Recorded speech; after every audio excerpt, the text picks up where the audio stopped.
కథాభిమానులకి స్వాగతం. ఈరోజు వినబోయే కథ రైలు పెట్టెలో. రచయిత పాలగుమి పద్మరాజు గారు. మరి వినండి.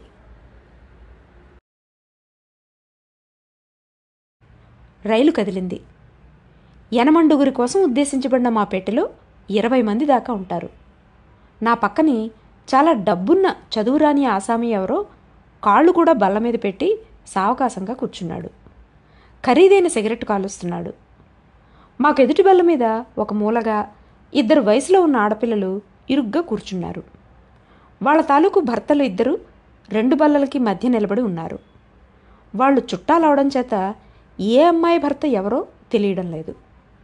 మా బల్ల మీద కూర్చున్న అందరికీ అది తేల్చుకోవాల్సిన అవసరం పట్టింది. అది అంత ముఖ్య విషయమని కాదు. అది తెలియకపోవడం వల్ల ప్రతి ఒక్కరి మనసులోనూ కొంత అశాంతి ఉంది.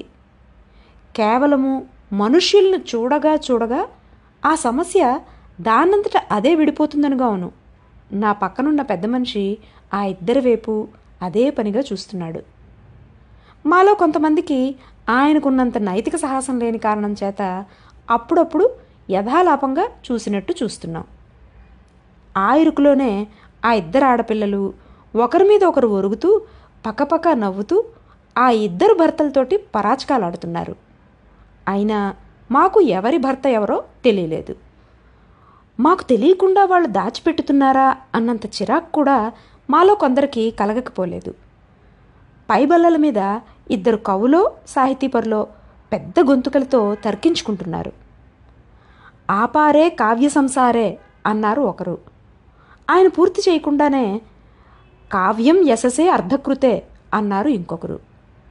మధ్య మధ్య వారిద్దరూ కూడా కొద్దిగా వంగి కింద ఉన్న జనాన్ని చూడడం కద్దు. చూస్తున్నప్పుడు కూడా మాట్లాడుకుంటూనే ఉన్నారు. రైలు ఒక స్టేషన్ దగ్గర ఆగింది. జనం గుమ్మం దగ్గర మూగారు. గుమ్మం దగ్గర మా అందరి హక్కులకు అవసరాలకు వకాలతా పుచ్చుకున్న 2 వ్యక్తులు జనాన్ని రాకుండా ఆపారు. ఇది పరుపులు పెట్టి రెట్టింపు ఛార్జీ పుచ్చుకుంటారు, ఖాళీ లేదంటుంటే. ఈ 2 వీరి వాదాలు. ఇంకా రైల్లో ఎక్కవలసిన వాళ్ళ వాదాలు. మేం మాత్రం టికెట్ కొనలేదంటయ్యా, బాబాబు తలుపు తీయి, ముసలాన్ని నాయనా వగైరా. అకస్మాత్తుగా పెట్టెలో కూర్చున్న వాళ్ళందరిలోనూ ఒక వింత ఉద్రేకం పుడుతుంది. అలాంటప్పుడు దాన్ని దేశాభిమానం అనండి, స్థలాభిమానం అనండి, జాతీయభావం అనండి. పెట్టెలో కూర్చున్న వాళ్లకు పెట్టెలో స్థలం మీద హక్కు ఏర్పడింది. అంచేత పరాయివాడు పెట్టెలో ప్రవేశించకూడదు. మన దేశాన్ని ఆక్రమించాడని ఇంగ్లీష్ వాడి మీద ఎంత కోపంగా ఉంటామో మనం అంత కోపము రైలు ఎక్కబోయేవాడి మీద చూపుతాం. కర్మం చాలక ఎవడో ఒకడు పెట్టెలోకి ఎక్కాడా, వాడికి హక్కులన్నీ సంక్రమించడం చేత మిగతా వాళ్ళని ఎక్కనేయకుండా చూడ్డానికి శక్తి కొద్దీ పాటుపడతాడు. రైలు మళ్ళీ కదిలింది. ఎవ్వరూ పైవాళ్ళు ఎక్కలేదు. కానీ రెండో పక్క గుమ్మం అవతల 2 చిన్న తలకాయలు పైకి లేచాయి. దిగు అన్నారొకరు. రైలు కదిలింది, చచ్చిపోతారు, రానియండి లోపలికి అన్నారు ఇంకొకరు. ఒక మగపిల్లవాడు ఒక ఆడపిల్ల లోపలికి వచ్చారు. మూలగా నిలబడ్డారు. మగపిల్లవాడు చొక్కా పైకి ఎత్తి కడుపు మీద ఒక పక్కని 2 చేతులతోనూ ఢమఢమ వాయించాడు. చటుకుని అనుకోకుండానే 2 గొంతుకులు కయ్యమని లేచాయి. అబ్ తెరే శివా కౌను మెరా. చటుకుని సంభాషణలన్నీ నిలిచిపోయాయి.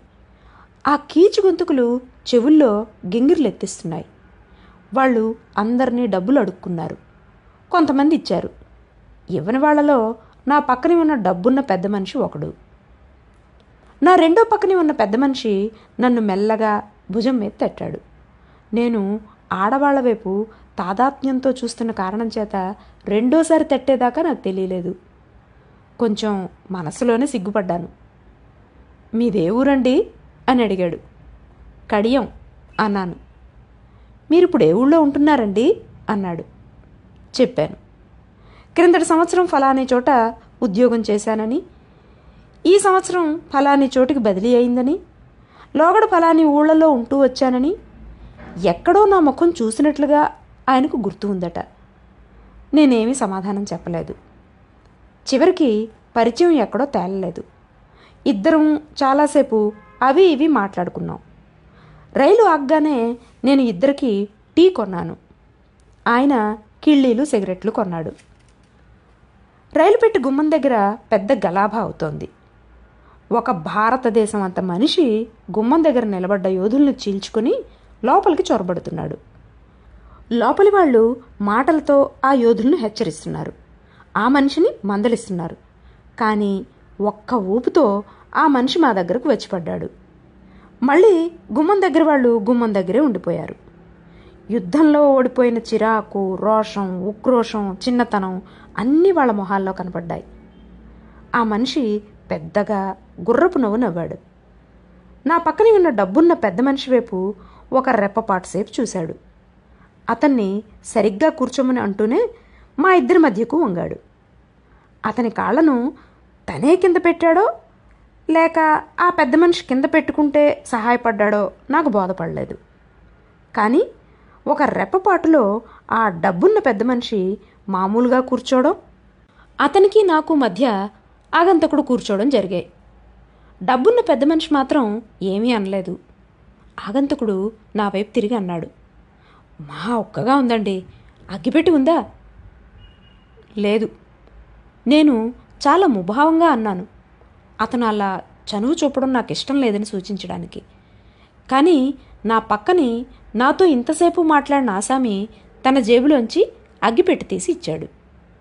క్రమంగా నేను, నాతో పాటు ఆ పెట్టెలో చాలామంది కట్టుకున్న మర్యాద అనే కోట అన్ని పక్కలా కూలిపోతోంది. అతన్ని పరాయివాళ్లా చూడాలని సంప్రదించుకోకుండానే నిశ్చయించుకున్నాను. నేను ఆడవాళ్ళ వైపు చూశాను. వాళ్ళు ఆగంతకుడి వైపు చూస్తున్నారు. ఆగంతకుడు చుట్టముట్టిస్తూ అగ్గిపుల్ల కోసం దొప్పలా ముడిచిన చేతులపై నుంచి రహస్యంగా వాళ్ళని చూస్తున్నాడు. వాళ్ళు చిరునవ్వు నవ్వుకున్నారు. కానీ ఇటేపు చూడడం మానలేదు. మీరెందాకా అని అడిగాడు. మద్రాసు. మీరెందాకా? మద్రాసు. నేను బరువుగా నిట్టూర్చాను. రైలు ఆగ్గానే అతను కిందకి దిగాడు. పక్కపెట్టులో పెట్టుకున్న పెట్టి, పరుపు చుట్టా తెచ్చుకున్నాడు. ఈసారి గుమ్మం దగ్గర వాళ్ళు అతన్ని అభ్యంతర పెట్టలేదు. పెట్టి బల్ల కిందకి తోశాడు. పరుపు చుట్ట పై బల్ల మీద వెప్పిపోయాడు. పైన కూర్చున్న కవులిద్దరూ అభ్యంతర పెట్టారు. పరుపు వాల్చని, నువ్వు ఉన్నంతసేపు నువ్వే కూర్చుందు గాని అన్నాడు. కవులు ఇద్దరూ పక్కకి జరిగారు. వాల్చిన పరుపు చుట్ట మీద కూర్చున్నారు.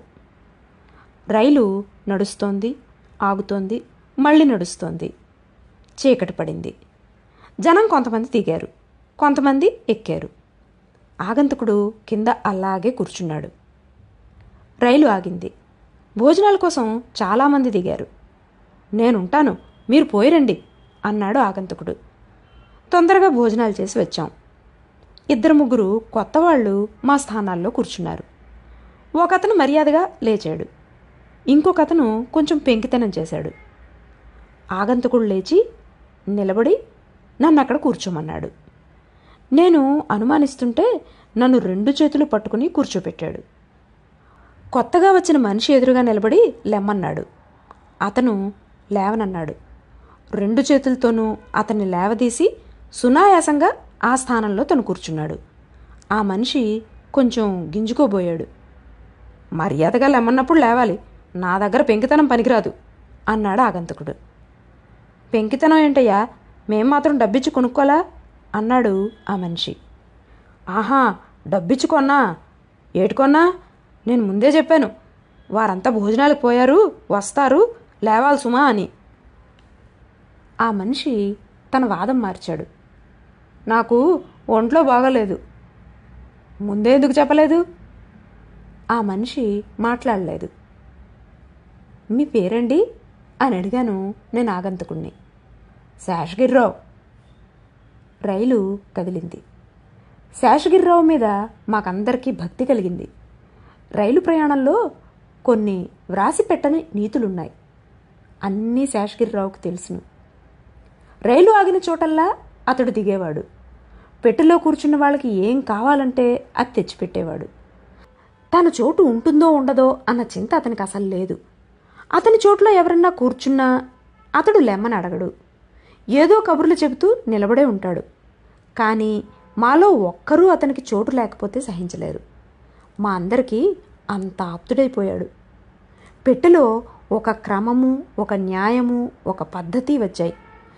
చక్కగా నునుపుగా నడిచే యంత్రంలాగా మా పెట్టెలో పరిపాలన సాగింది.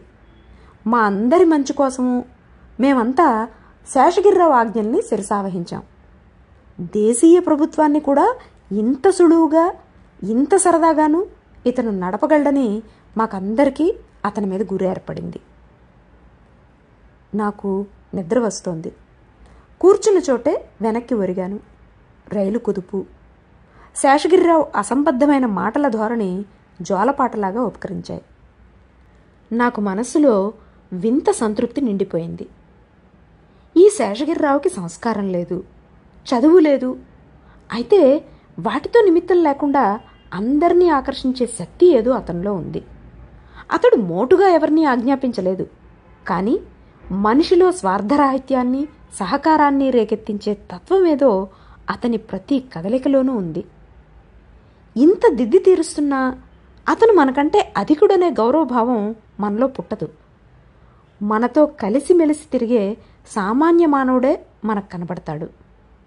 దీనికంతకీ కిటుకు అతనిలో స్వార్థం అనేది అసలే లేకపోవడమేమో. సగం కలగా మారిపోతున్న నా ఆలోచనలు చటుకున ఆగిపోయాయి. నాకు పూర్తిగా మెలకువ వచ్చింది. శేషగిరిరావు నా మీదకు వాలుతున్నాడు. నిద్ర ఆవహించిన ఆ ముఖం అందవికారంగా ఉంది. మనిషి యొక్క నిస్సహాయత మూర్తిభవించినట్లుంది ఆ ఆకారం. అతని చొక్కా బొత్తాములు తొలగిపోయి నల్లని రొమ్ము, తోసుకుని వచ్చే పెద్ద పొట్ట బయటికి కనబడుతున్నాయి. గుర్రులో అప్పుడప్పుడు రెపరెపలాడే పెదవులు అవి చూస్తే నాకు అనంతమైన అసహ్యం కలిగింది. ఆ రాత్రి నాకింక నిద్ర పట్టలేదు. ఇది రైలు పెట్టెలో కథ. ఇంతకీ నిద్ర ఎందుకు పట్టలేదంటారు? ఇది ఈసారికి. వచ్చేసారి మరో మంచి కథతో కలుద్దాం. అంతవరకు సెలవు. నమస్కారం.